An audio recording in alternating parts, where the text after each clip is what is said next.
Y bueno, en este libro que ya nos dejó sin recreo desde hace un buen tiempo y que la explicación de su génesis pues es también curiosa porque nos decía en diciembre, bueno, pensamos hacer un folleto que explique la reforma educativa y las implicaciones que va a tener. Sin embargo, Paco Ignacio Taibo en su casa le dijo, pues si no escribes un libro completo, pues vas a salir en mi próxima novela como villano, como torturador, como policía. Y ante esa amenaza, pues no tuvo Luis más que trabajar a marchas forzadas y lograr en pocas semanas escribir este libro que recoge la historia reciente y tal vez, bueno, el corte que se hace para el momento en que se publica, pues los acontecimientos han seguido pasando. Y hablar de 8 meses, casi 9 meses ya, de esta resistencia, de esta desobediencia, ya no solo magisterial, sino también popular ante la imposición de esta contrarreforma educativa, pues nos ha ayudado en muchos actos, en muchas entidades, con este libro, con la presencia de Luis, a explicarnos por qué nuestra desobediencia como maestros, por qué la persistencia de este movimiento. Estar aquí en medio del plantón, del campamento, siempre será importante, y que pues un intelectual de la talla de Luis esté aquí con nosotros también es algo muy importante. Sin embargo, bueno, alguna vez que también en otra mesa decía, le decíamos a Hugo Boites, pues que lo considerábamos como un intelectual orgánico en el sentido gramsciano del concepto, como los compañeros que desde la academia, desde el periodismo en este caso, desde la trinchera de las ideas, pues nos ayudan a entender, a explicarnos, a definir incluso las estrategias. Y bueno, creo que Luis tiene como periodista el pulso de lo que está pasando en este movimiento, en otros. Y bueno, creo que su recorrido por buena parte del país con este libro pues ha reflejado. Yo creo que debemos de decir que necesitamos ya un segundo tomo de esta historia, de esta historia que continúa escribiéndose por todos ustedes, por todos nosotros a diario, y que cada día pareciera que este movimiento va a terminar. Cada día pareciera que desde el Palacio de Cobián, desde Gobernación, se decreta que este movimiento ha terminado, que la sección 7, la sección 40 van a levantar ya el paro.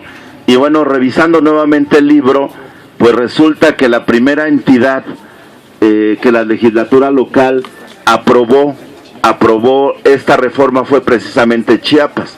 Chiapas, lamentablemente, sus diputados fueron los primeros que aprobaron en el ámbito estatal esta reforma.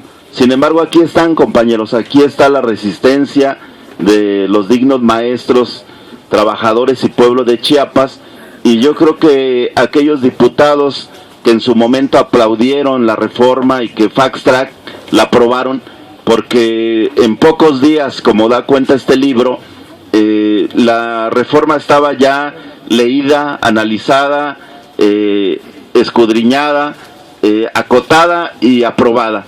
Y resulta que en las mesas que hemos estado ahí con los diputados, los senadores, pues reconocen que no la leyeron, que no saben de qué se trata, que han estado aprobando dormidos muchas veces en esas sesiones en el centro Banamex, que paradójicamente, pues la foto que recoge también La Jornada y otros medios, pues finalmente diríamos que esos son los que los mandan. Aparece ahí Banamex con letras grandes y los diputados sesionando y aprobando estas contrarreformas a leyes que nos han tenido un impacto. Solo quisiera terminar con esta historia que cuenta Luis, donde dice que cada día, 1 hora antes de la salida de clases, los estudiantes contaban en el salón sus sueños y el profesor los comentaba. Antes de terminar la jornada, les recordaba, ya saben su tarea, antes de dormirse, suelten el cuerpo, respiren profundo y cierren los ojos. Piensen en algo agradable que les haya pasado o que quieran hacer, y que el sueño les llegue pensando en eso. Y cuando despierten, no se les olvide que lo primero que tienen que hacer es escribir lo que soñaron. Profesores como ese son los que la reforma educativa quiere eliminar. Ellos no caben en el modelo pedagógico que quiere establecer. Son un estorbo. No hay forma de calificarlos. Hay que deshacerse de ellos. ¿Cómo examinar a alguien que enseña a sus alumnos a soñar? Muchas gracias, Luis, por este libro.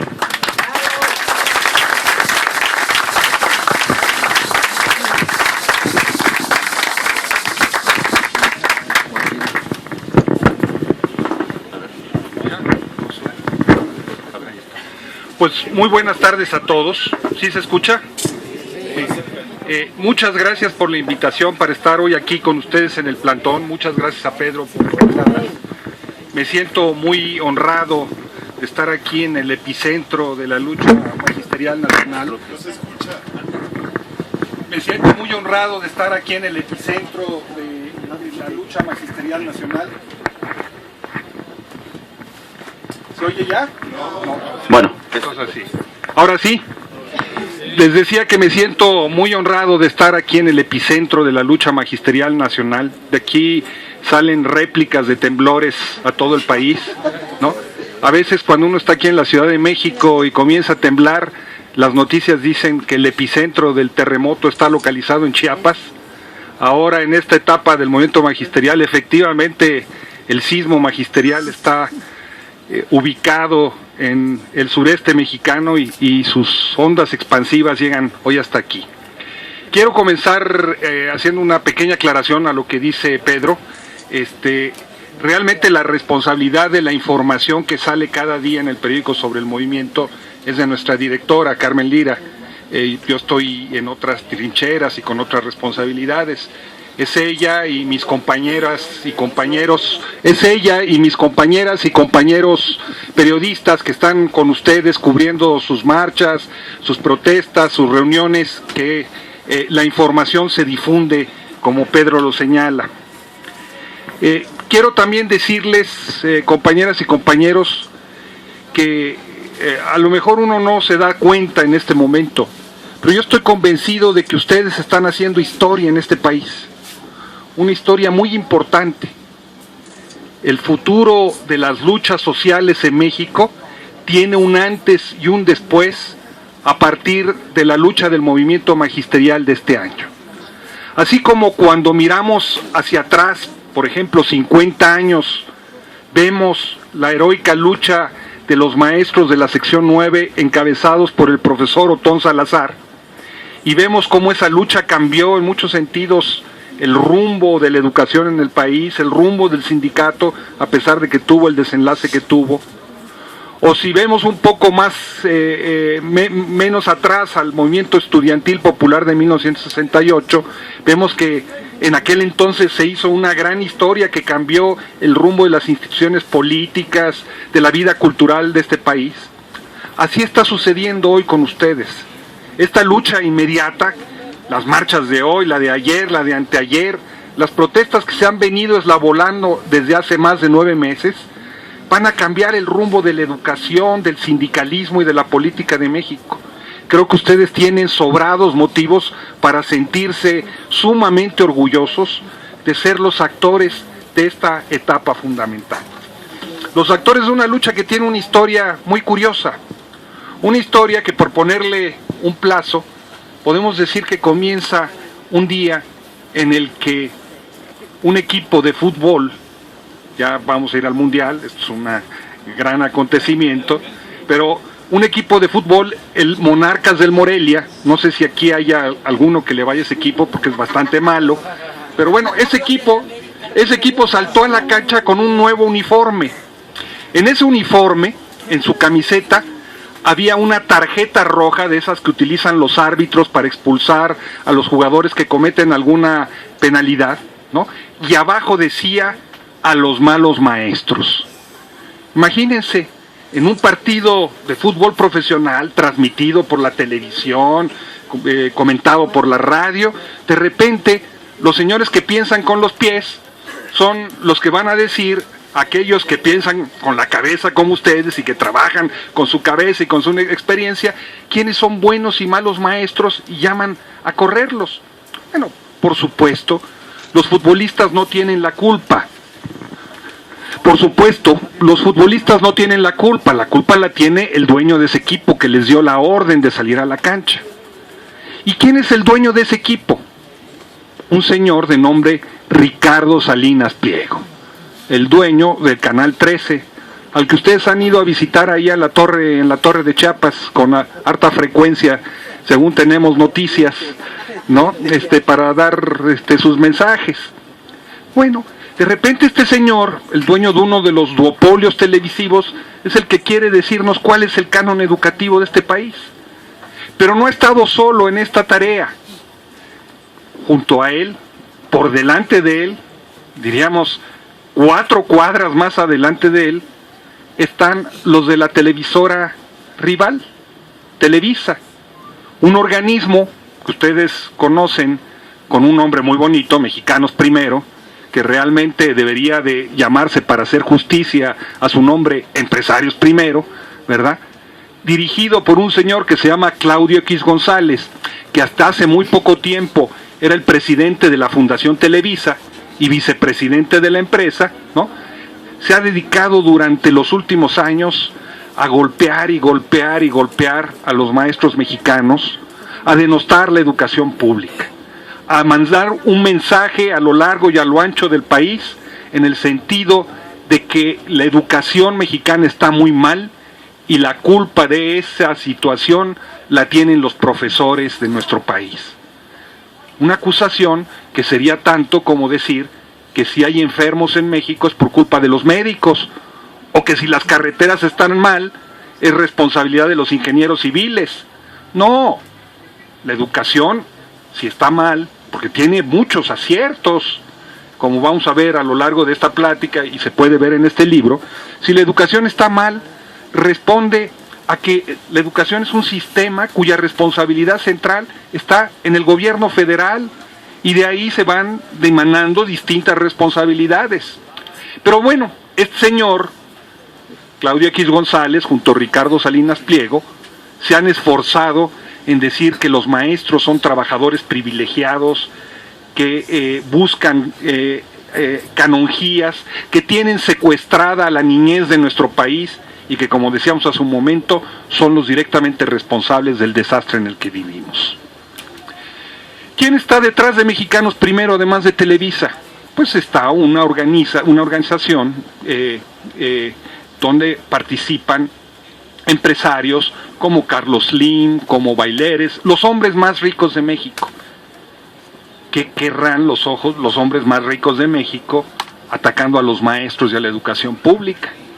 Pues lo que quieren es que quedarse con el negocio de la educación pública.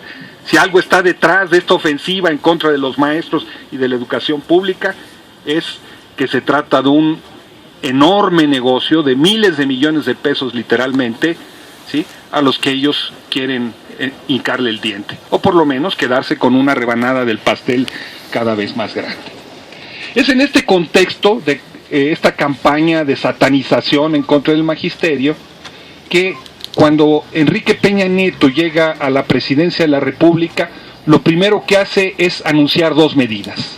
La primera, la formación de un organismo que, según ellos, ahora sí va a permitir resolver los grandes rezagos que tiene nuestro país para salir adelante en la senda del progreso y del desarrollo. Ustedes saben que siempre se les llenan las palabras, la boca de palabras así muy grandisonantes, ¿no?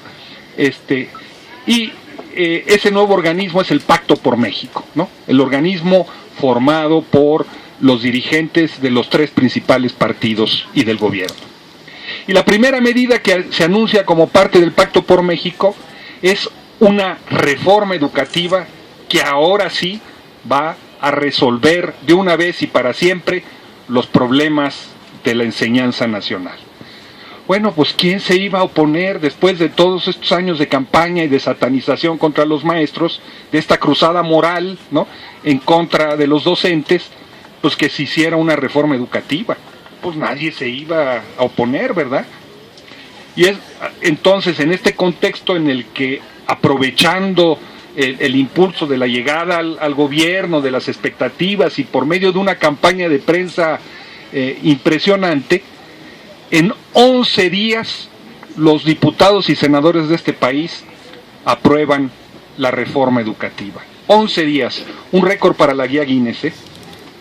Difícil encontrar en la historia parlamentaria de nuestro país una forma tan rápida de procesar un acuerdo. Por supuesto, para aprobarla, nunca tomaron en cuenta las opiniones de los directamente responsables de llevar a cabo esa reforma. Ustedes, maestras y maestros. Yo no sé si algunos de ustedes lo consultaron, de qué querían que dijera, o llegó ahí sus diputados o sus legisladores a decirles, miren, está esto, ¿qué piensan? Simple y sencillamente levantaron la mano, como decía Pedro hace un momento, sin saber si se servía o no servía, si funcionaba o no funcionaba, ¿no? Y decidieron entonces, por la vida, el trabajo y el futuro de más de 1,5 millones de familias de este país. De la noche a la mañana, a partir de que ellos levantan la mano, afectan el futuro de todos ustedes, ¿no? Con la mano en la cintura, como si no hubiera pasado nada. Bueno, ¿qué nos dijeron que pretendían para aprobar esta reforma? Nos dijeron que esta reforma tiene 2 grandes objetivos. El primero de ellos es permitirle al Estado mexicano recuperar la rectoría que habían perdido a manos de la paisana de ustedes, el Bester Gordillo. Digo la paisana porque veo muchas caras chiapanecas, ¿no? No sé si hay de Comitán aquí también, pero ¿no? El segundo gran objetivo que nos dijeron, ¿verdad?, fue que se trataba de mejorar la calidad de la educación. Y finalmente lo que nos explicaron fue que para lograr estos 2 grandes objetivos, ellos tenían la piedra filosofal, tenían la llave que abría esas puertas, y era la evaluación de los maestros. De los maestros, no de el sistema educativo, que con eso sí iban a resolver los problemas. Bueno, resulta que han pasado ya varios meses de que se aprobó esta medida, y uno tiene derecho a preguntarse si es verdad que el Estado ha avanzado en recuperar la rectoría de la educación. Bueno, es cierto que el Bester Gordillo está ahora en la cárcel. Es mi vecina ahí en el penal de Tepepan. Cada día que paso veo las vueltas que da la vida. Verán ustedes, hace un tiempo yo me encontré una lámpara de esas de genio y la froté, y salió un genio y me pidió que le pidiera un deseo. Le dije, ¿qué le pido? Le digo, pues yo quiero ser vecino del Bester. Y me lo concedió. Lo que pasa es que yo quería ser su vecino en Polanco o en San Diego, pero me lo concedió en Tepepan. Uno tiene que tener mucho cuidado con esos genios, ¿no? Entonces ahí estamos. Pero ¿qué más ha cambiado?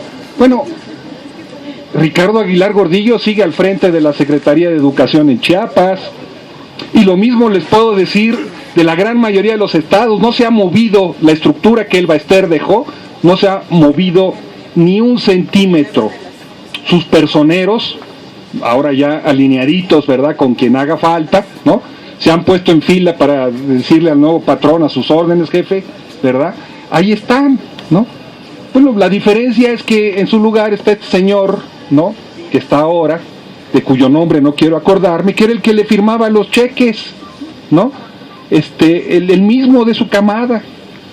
Hay una foto del 15 de mayo que muestra, me parece muy claramente, esta situación en donde está el presidente Peña Nieto con Juan Díaz de la Torre.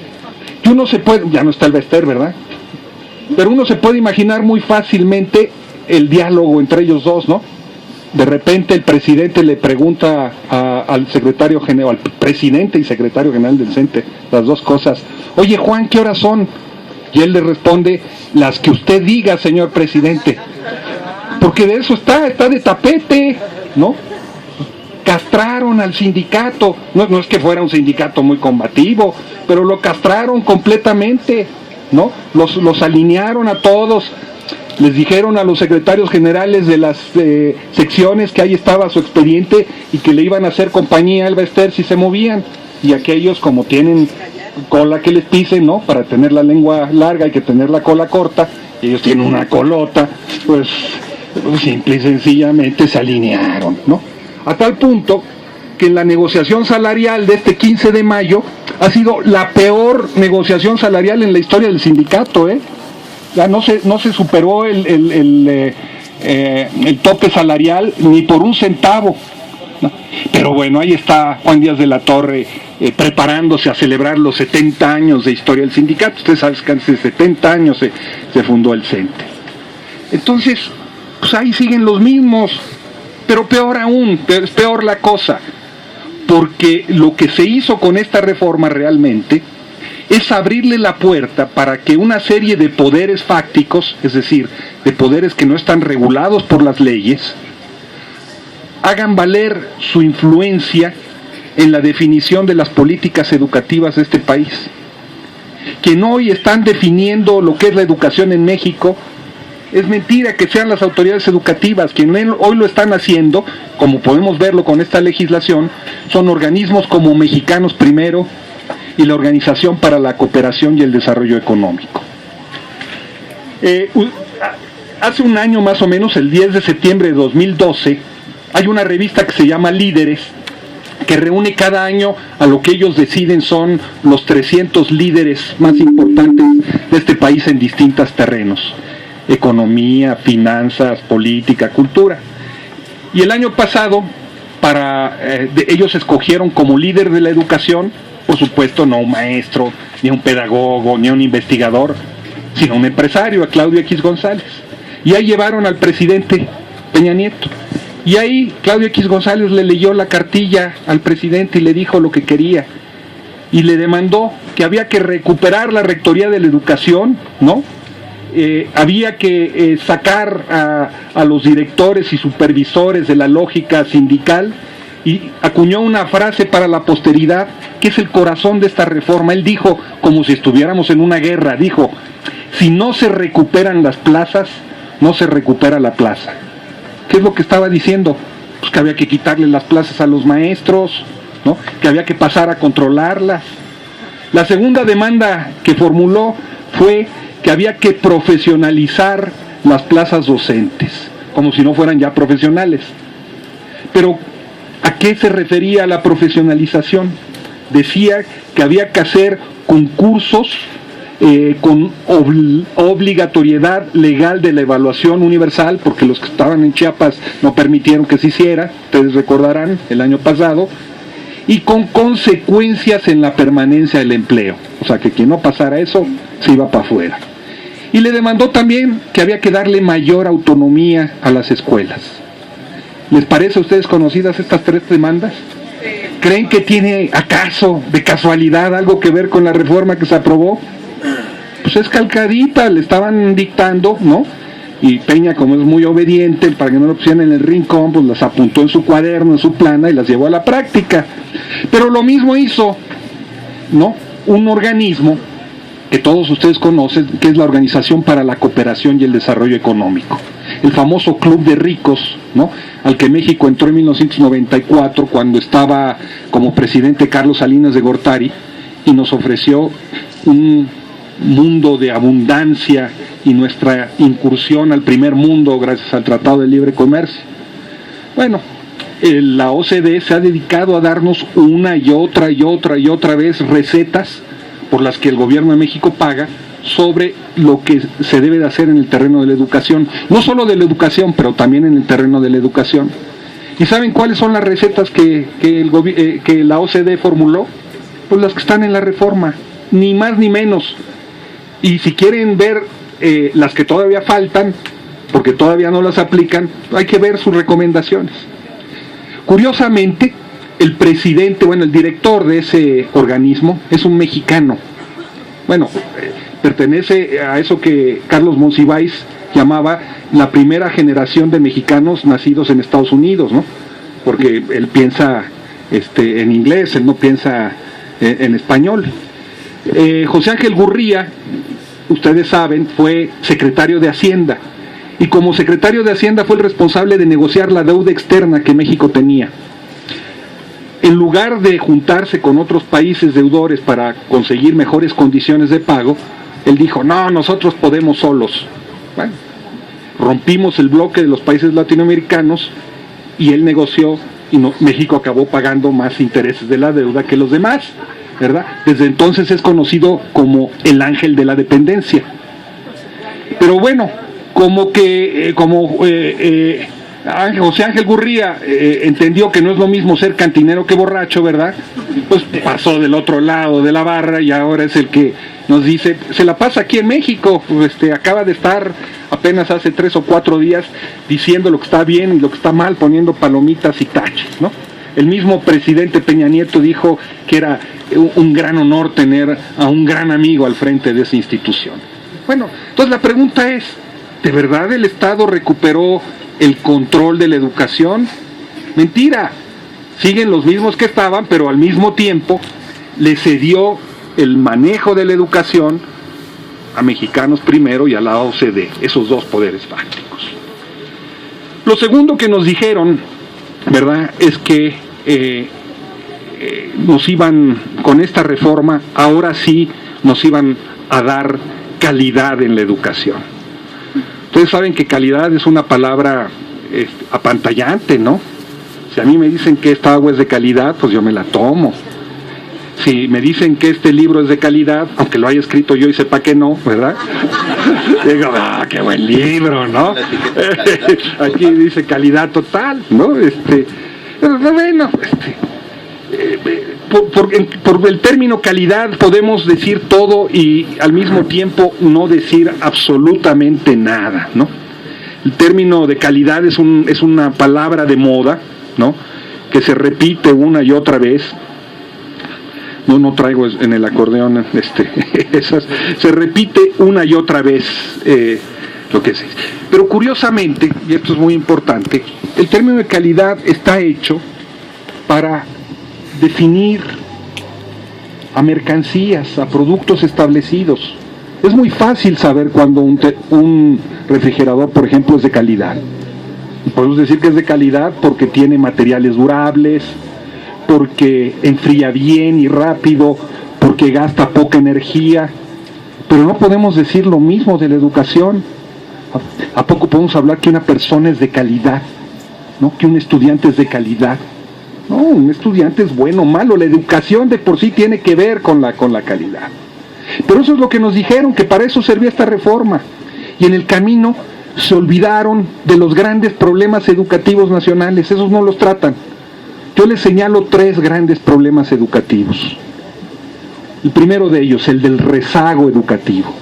La población mayor de 15 años que no ha terminado su secundaria, a pesar de que en la Constitución está claramente señalado que es obligatorio hacerlo. No lo terminaron, no sabemos por qué razones, a lo mejor porque tuvieron que trabajar, a lo mejor porque perdieron el interés, vayan ustedes a saber. Pero el caso es que el 40% de nuestra población vive en rezago educativo. ¿Qué dice esta reforma de cómo hacerle para enfrentar ese problema? Nada, guarda silencio. Es como si ese problema no existiera, ¿no?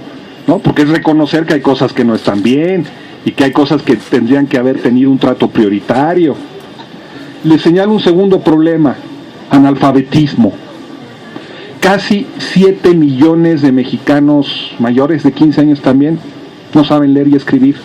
No estoy hablando de los que saben leer y escribir, pero no leen y escriben, ¿no?, del analfabetismo funcional, no saben leer y escribir.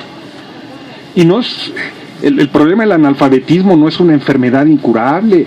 Oigan, países con muchos menores recursos que México, como Cuba, como Bolivia o como Venezuela, han sido declarados por la UNESCO territorios libres de analfabetismo, porque sus gobiernos se propusieron resolver ese problema, dedicaron recursos, organizaron grandes cruzadas de alfabetización y lo resolvieron. Pero aquí, ¿qué nos dicen sobre el problema del analfabetismo? Nada, hombre. Total, para ver la televisión no hace falta saber leer y escribir, ¿verdad? Tercer gran problema, el problema de la falta de equidad en la educación. La mayoría de los recursos destinados a la educación pública se concentran en las zonas y en las regiones más ricas del país y se desatienden a las más pobres y más marginadas. Les pongo un ejemplo que ustedes conocen muy bien. Casi 2/5 partes de las escuelas primarias, es decir, casi la mitad, un poquito abajo de la mitad, son escuelas multigrado, donde un maestro debe de enseñar de manera simultánea en el mismo aula al mismo tiempo a niños de primero, segundo y tercero, o de cuarto, quinto y sexto. O sea, tiene que estar haciendo malabares para correr de un lado a otro, para despertar el interés, para jalarlos, ¿no? Eso es un problema de a de veras. Además, esas escuelas multigrado generalmente son las que menos infraestructura tienen. Son escuelas con piso de tierra, techo de lámina, sin electricidad, sin agua corriente, ya no digamos sin interconectividad, ¿verdad? Eso de que todo en México es territorio Telcel, que se lo crea a Carlos Slim, ¿no? Pues hemos visto ahí a muchos maestros que tienen que recibir una llamada subiéndose al cerro ahí con el celular, a ver si la alcanzan a agarrar para recibir esa llamada. Imagínense cuándo van a agarrar, ¿no? Poder permitir que se conecten sus alumnos a internet, pues un sueño guajiro. Y por supuesto a esas escuelas lo que llegan son niños que son bodoquitos de hambre, que no han probado bocado, ¿no?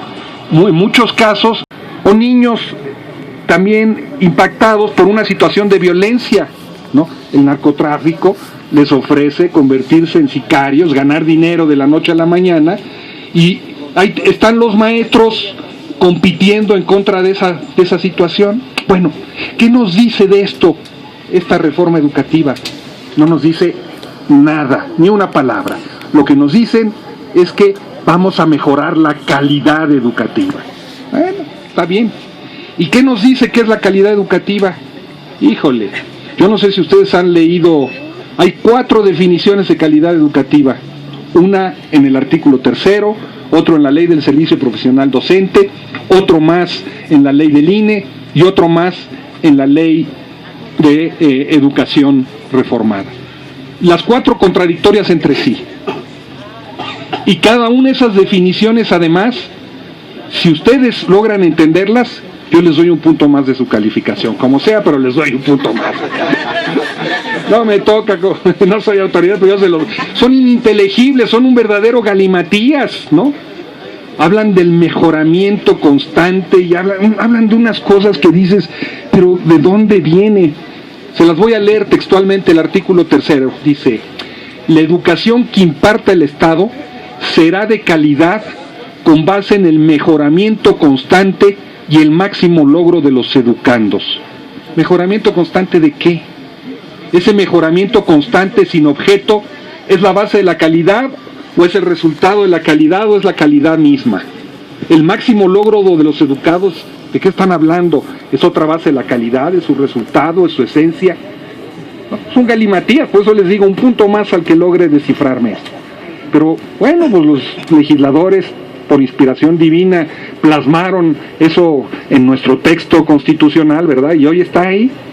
Si ustedes se van a las otras 3 definiciones que están en otras 3 leyes, no tienen nada que ver con esto, son cosas diferentes.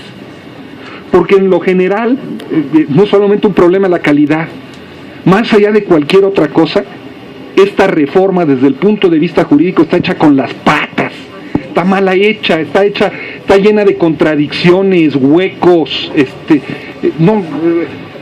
cualquier jurista que se hubiera tomado con seriedad la tarea de revisarlo, se habría escandalizado.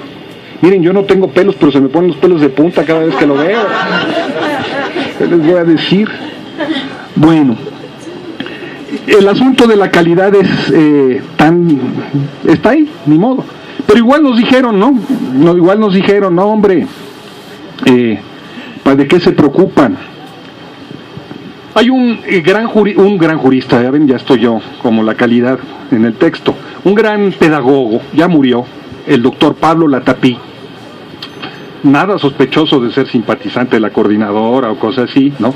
Él fue asesor prácticamente de todos los secretarios de educación mientras vivió, un antiguo jesuita, pero él hablaba de la calidad educativa en un texto que se llama En defensa de la imperfección, y decía lo siguiente, dice: se transfiere a la educación con asombrosa superficialidad un concepto empresarial de calidad, el cual puede ser una técnica exitosa para producir más tornillos por hora y venderlos a quien los necesite y a quien no también, pero no es ni puede ser una filosofía del desarrollo humano. ¿Qué nos está diciendo aquí el doctor Latapí? Él no le tocó ver esto, ya que en paz descanse, ¿no?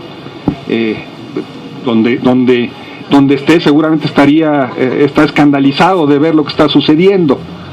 Lo que nos está diciendo es lo que han dicho muchos otros analistas, que esta visión de la calidad es una visión que viene del mundo empresarial, que viene del mundo de las finanzas, no viene del mundo educativo.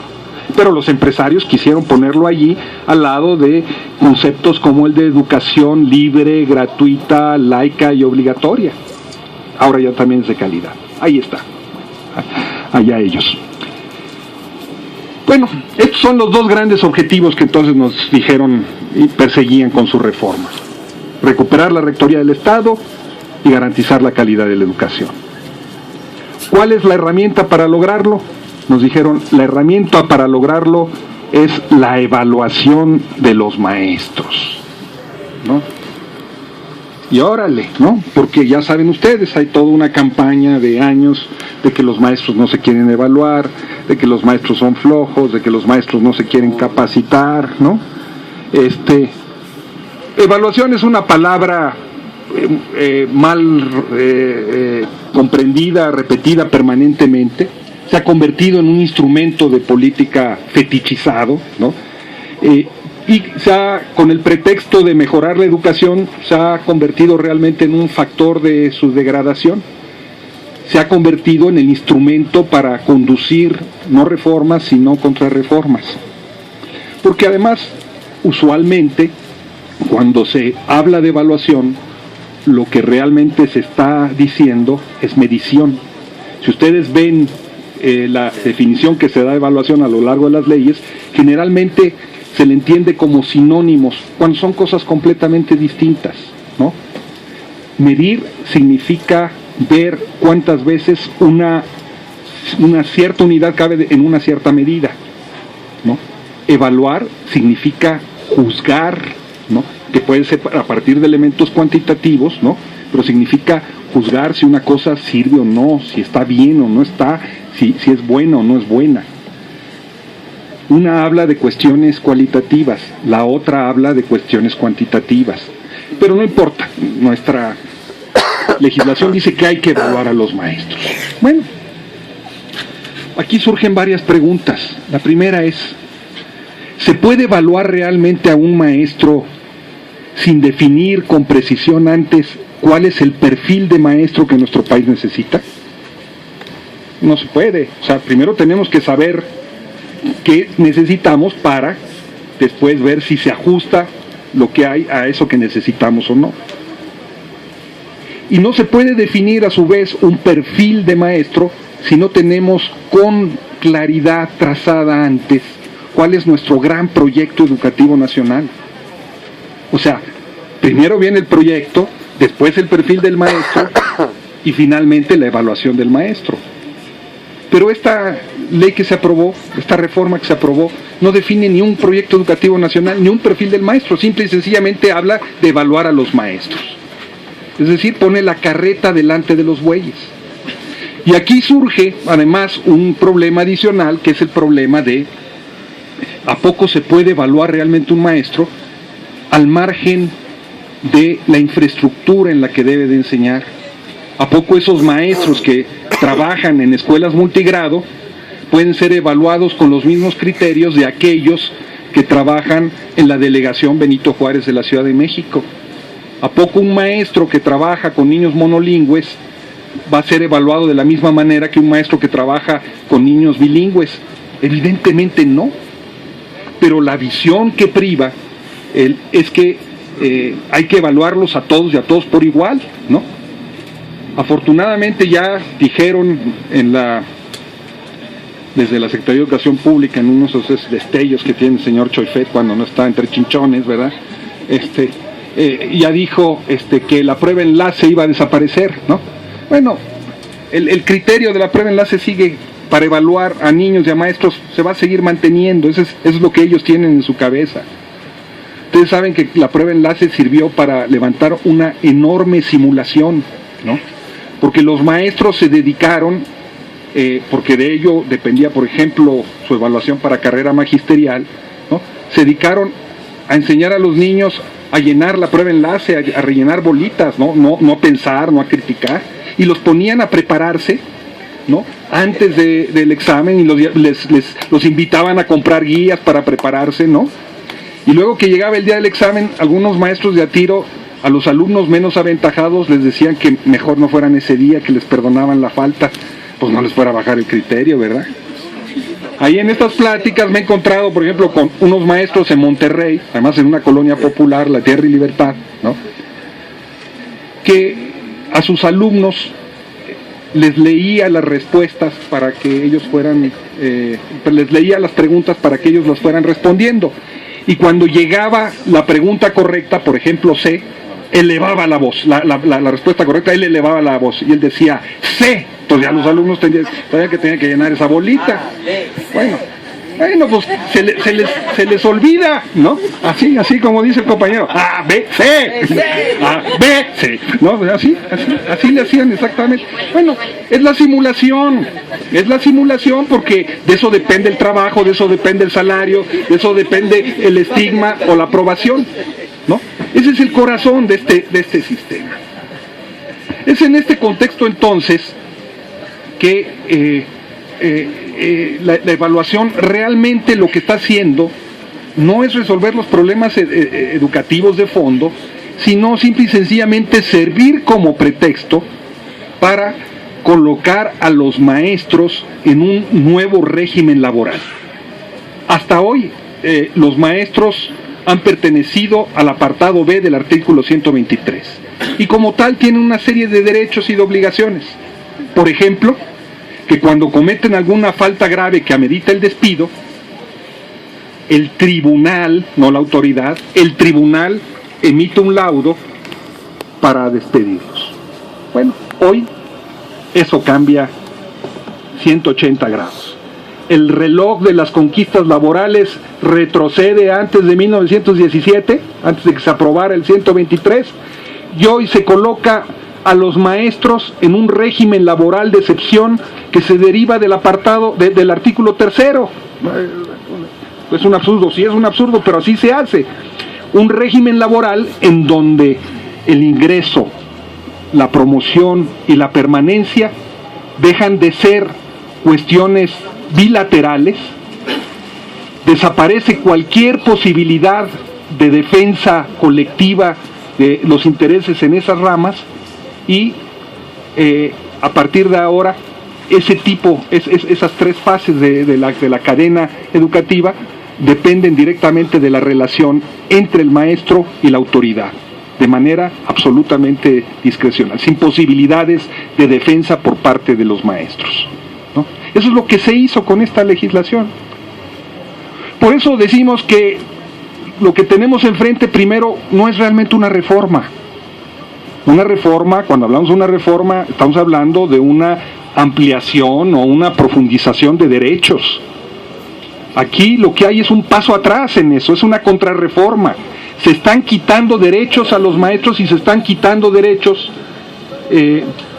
a la población en general, ¿no? Se están perdiendo, hay una pérdida de derechos, es algo similar a lo que se vivió cuando se reformó el artículo 27 constitucional para que la tierra que era propiedad ejidal, que era inembargable, imprescriptible y inalienable, pasara a ser sujeta a las fluctuaciones del mercado. Eso es lo que hicieron, repetir el 27 aquí al 3º. Segundo, no es cierto que sea una reforma educativa, porque como hemos dicho, los verdaderos problemas educativos del país no están resueltos, no se tratan. Estamos frente a una reforma laboral y administrativa. Y es mentira finalmente que sea de Peña Nieto o de los legisladores, porque quien diseñó esta reforma son organismos como la OCDE y Mexicanos Primero. Es en este contexto en el que hablamos también de que la reforma es un paso hacia la privatización educativa. Y ojo, cuando estamos hablando privatización no queremos decir que el edificio de la escuela de enfrente se vaya a vender. Eso es una forma de privatización, pero la privatización es una cara que tiene distintos rostros al mismo tiempo, ¿no? La subrogación de servicios, por ejemplo, el darle a la iniciativa privada servicios que son responsabilidad del Estado, es otra forma de privatizar la educación. Y es otra forma de privatizar la educación el, muy claramente, trasladar a los padres de familia el costo de la educación pública. Eso que se hace bajo la figura de la autonomía escolar, ¿no? Que suena muy bonito, porque al igual que la calidad, ¿quién puede estar en contra de la palabra autonomía, no? Dices, ¿no? Autonomía, ¿no? Bueno, eso se transforma y ahora el costo es para los padres de familia que se las tienen que arreglar para sacar adelante sus escuelas, ¿no? Y ahí está el director, en lugar de ayudando a los maestros a resolver los problemas que tienen con niños difíciles o situaciones complejas, ¿no? Viendo cómo resuelve problemas administrativos y cómo se vuelve un verdadero gerente, ¿no? Ya nos metieron esa mentalidad allí. Y perdón, compañeras y compañeros, pero el principio de gratuidad en la educación es como el embarazo.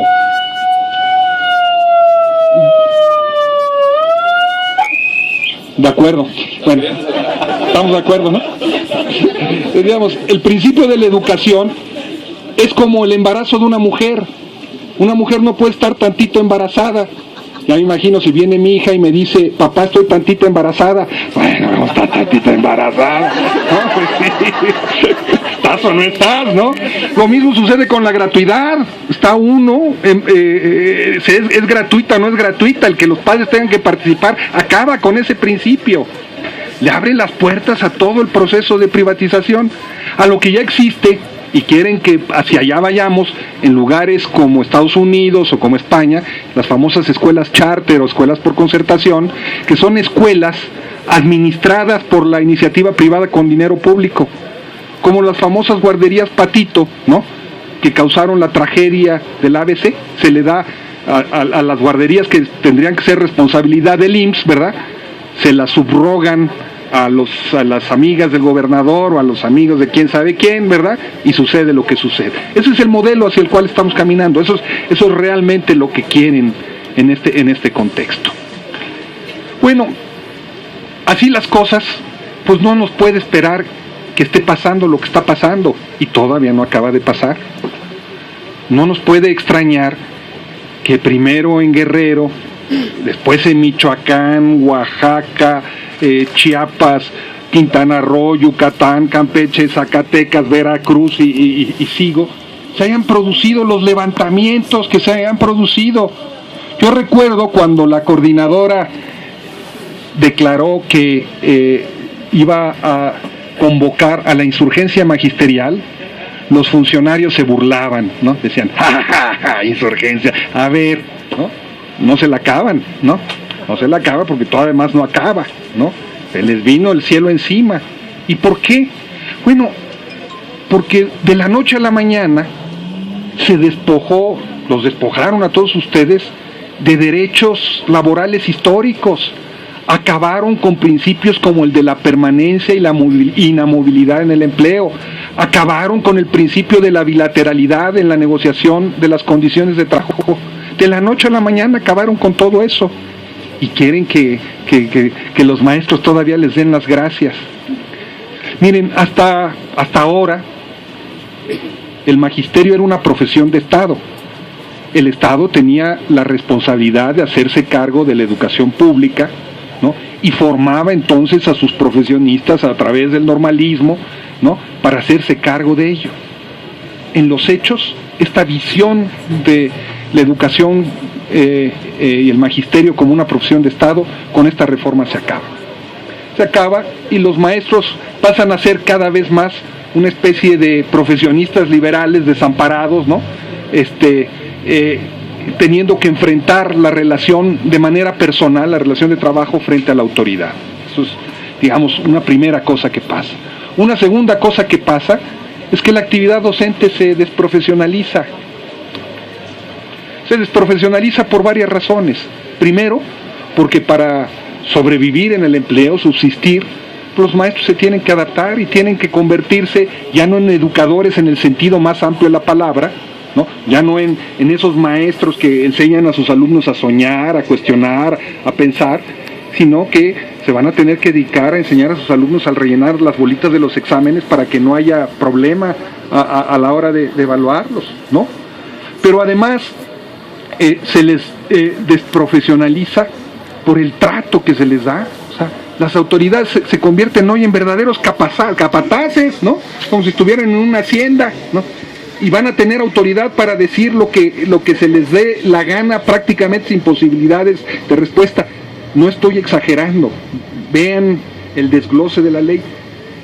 El artículo 2 transitorio de la Ley del Servicio Profesional Docente establece que desaparecen todas aquellas lineamientos y normativas que se contraponen a lo estipulado en ese documento. O sea, de la noche a la mañana se le da ese borrón y cuenta nueva.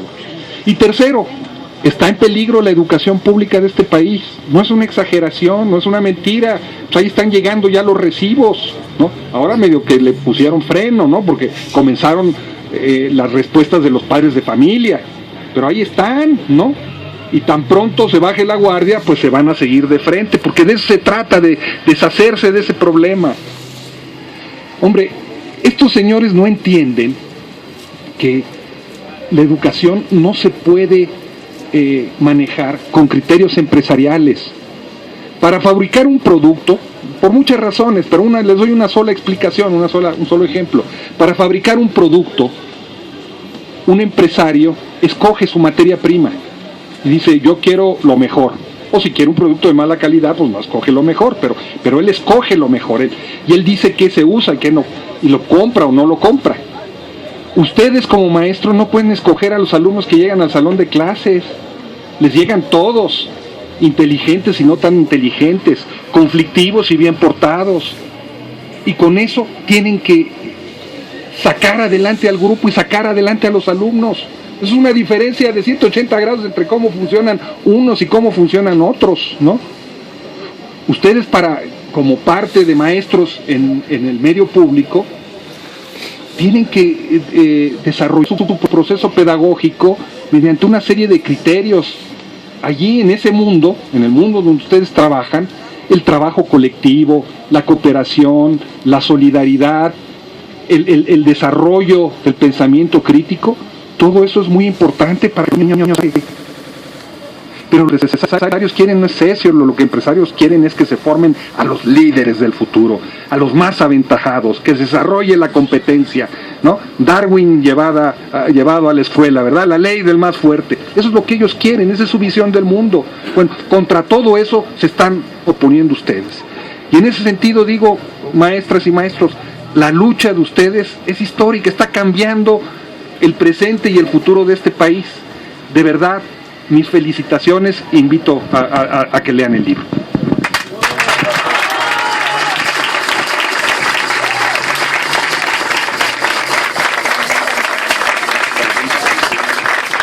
Bueno, si hubiera, abusando un poquito de Luis, si hubiera algunas preguntas, levanten la mano. Nada más les pediríamos que fueran preguntas, ¿sí? Y ya después, si quieren, podemos abrir el micrófono. Ahorita preguntas. Sí, adelante. Yo rápido, es en cuanto a las noticias que han salido sobre los supuestos blindajes al magisterio en algunos estados, como por ejemplo me parece que es Sonora, Quintana Roo y el Estado de México, donde los gobernadores han dicho, Chiapas, a los profes de aquí no, todo sigue igual. Gracias. Levanta la mano Adalberto, es un compañero de teatro y lo vamos a comprometer aquí públicamente. Hay una obra que ha estado presentando y que levanta la mano Adalberto, es un compañero de teatro y lo vamos a comprometer aquí públicamente. Hay una obra que ha estado presentando y que